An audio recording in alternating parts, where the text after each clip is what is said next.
Hello students, हम कर रहे हैं 9th क्लास का एक और important question express in the form of P upon Q. Decimal numbers हैं, उनको हमें पी अपॉन क्यू के फॉर्म में एक्सप्रेस करना है। अब ये हमारा थोड़ा सा डिफरेंट है क्वेश्चन प्रीवियस क्वेश्चन से। ये क्या है 9.82 बार, मतलब बेटा अभी हमने किया 0.6 बार, 0.38 बार। इन क्वेश्चंस में और इस क्वेश्चन में क्या डिफरेंस है पहले तो ये समझो। देखो, इन क्वेश्चंस में जो डेसिमल है वो जस्ट बार के पहले है, ठीक है, और इस क्वेश्चन में जो डेसिमल है वो बार के जस्ट पहले नहीं है, उसके बीच में एक नंबर है। तो हमारा फर्स्ट क्या कहता है रूल कि हमें डेसिमल को कहाँ लाना है, पहले बार के जस्ट पहले। तो आप समझ गए होगे बार के जस्ट पहले कब आएगा, जब आप 10 से मल्टीप्लाई कर दोगे इसको। तो वही किया है, x = 9.8222, 2 क्योंकि रिपीट हो रहा है, मल्टीप्लाई बाय 10। समझ गए होगे क्यों, क्योंकि डेसिमल को कहाँ लाना है, यहाँ शिफ्ट करना है, ठीक है, ताकि ये बार के जस्ट पहले आ जाए। तो 10x = 98.222। क्लियर। अब क्या करना है, अब हमारा वो रूल तो काम कर, अभी माइनस नहीं कर सकते ना, अभी तो हमें क्या करना पड़ेगा, एक बार और मल्टीप्लाई जाएगा, क्योंकि जो हमें डेसिमल है वो कहाँ लाना है, एक सिंगल 2 के बाद। क्यों, क्योंकि देखो बच्चों इसमें 2 2 2 ये रिपीट हो रहा है।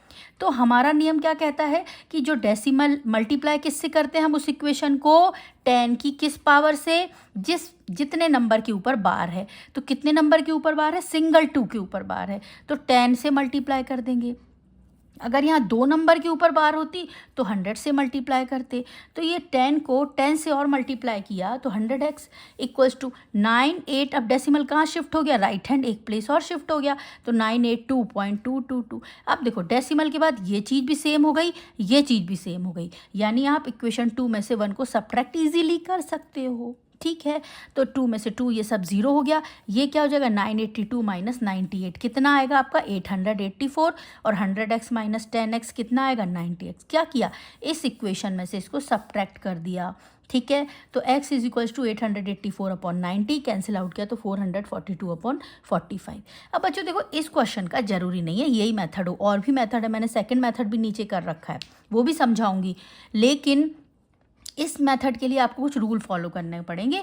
तो वो रूल मैंने बता दिया आपको। फर्स्ट रूल क्या कहता है कि चेक करो कि डेसिमल जस्ट बार के पहले है कि नहीं है। अगर नहीं है तो जितने प्लेस शिफ्ट करना है राइट में, उसके पावर 10 से मल्टीप्लाई करो। 10 पावर 1 यानी 10 से मल्टीप्लाई हुआ, क्योंकि एक प्लेस शिफ्ट करना है, फिर मल्टीप्लाई हो गया। अब उसके बाद इस इक्वेशन को किससे मल्टीप्लाई जाएगा कि कितने नंबर के ऊपर बार है, सिंगल नंबर के ऊपर बार है, फिर 10 से मल्टीप्लाई करो। तो डेसिमल के बाद जो नंबर है वो सेम आ जाने चाहिए, ताकि हमारा ईजी हो जाए कैलकुलेशन, और फिर हम माइनस कर देंगे, पी अपॉन क्यू के फॉर्म में आंसर आ जाएगा।